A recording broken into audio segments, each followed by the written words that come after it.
Oh. Hello.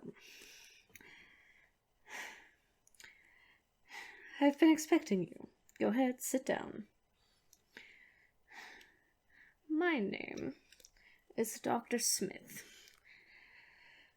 Now, I have your file in front of me, but I still want to hear from you. Why are you here? What is it that brings you to my office today? Why am I asking? It's quite simple, actually. See, the file is written by someone else. The file always says things like, oh, this young woman overdosed, or this young man is too problematic and doesn't listen to orders. Now, clearly those are people who do need help, but that's not why they think they need help. It's not why they actually decided to come in. So, I like to hear from my patients. Why are you here? Why did you agree to be here? And how can we help you?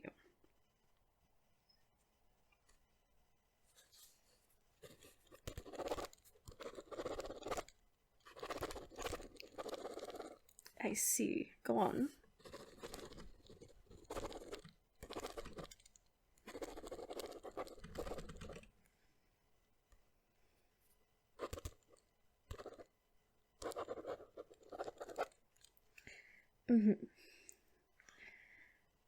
Alright, I can certainly work with that. But for now, there are, of course, some preliminary questions, some things that I try to knock out during the first appointment with any new patient. Just some basic things, like, how about we start with, how do you feel about your mother?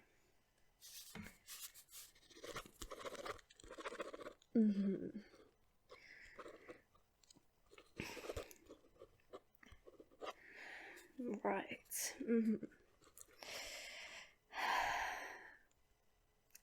Why do I have so much food next to me? I wouldn't worry about that. Something about this job just, whets my appetite. Just a little. Now, you've mentioned how you feel about your mother. What about your father?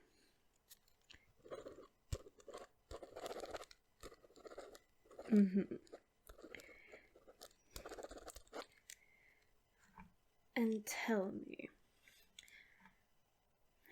do you have any siblings? And did those siblings ever make you feel like you were an inferior copy of your parents' work?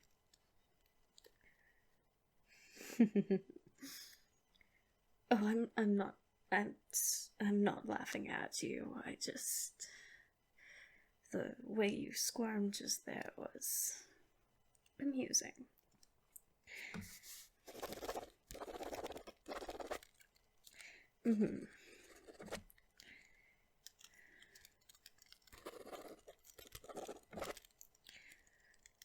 Right.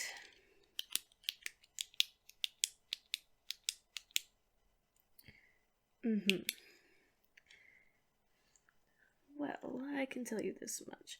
It's really not very uncommon for people to have mixed or fully negative feelings toward their families.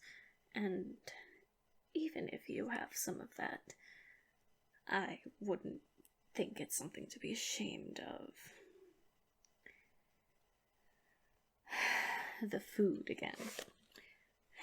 Let me just put this down. The food, if you must know, is simply something that is necessary for me to do my job. If it's distracting you, you can choose a piece of it to eat yourself.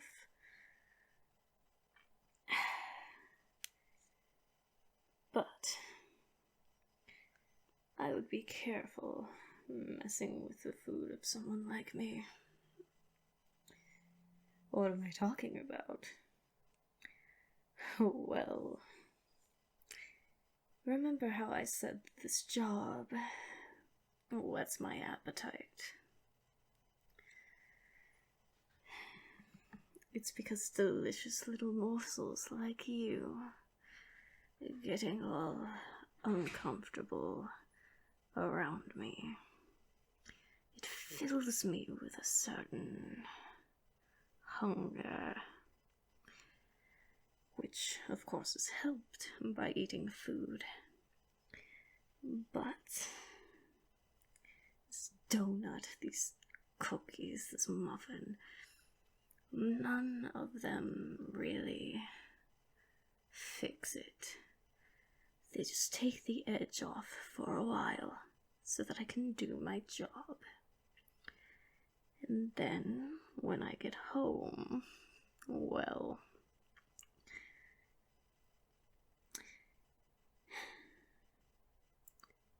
actually, if I tell you, then you're going to have to be on the menu.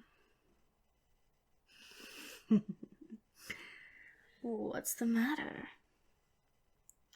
Oh, did you just notice that the door only opens from the outside? I have a special key. See, when I was buying this building and installing the new doors, I was able to convince the contractors that because I deal with so many incredibly dangerous patients, that I needed to be able to force them to stay in the room, or else they might deny treatment. Just like how, when I was put in the hospital, they tied me down. I've been after that high since, and the only thing that even gets me close to that feeling is flesh. Of course, as I said, I do try to keep myself sated with sweets. And even sometimes healthy food, if it is tasty enough. But what I'm really after is the taste of that nurse's arm between my teeth. The taste of the salty tears of my fellow disturbed people. The only service we provide to each other is our suffering. You want therapy so that a normal person has to sit down with you and listen to all of your stupid little troubles. Oh, not that they're actually stupid. I'm just trying to belittle you so you'll be more unhappy. But isn't that a form of making someone else suffer? Just making them listen to all of your problems when they can't escape if they want to pay rent for the month. Now, why don't you sit back down? I'll try to give you the best therapy I can before I give you the best seasoning I can.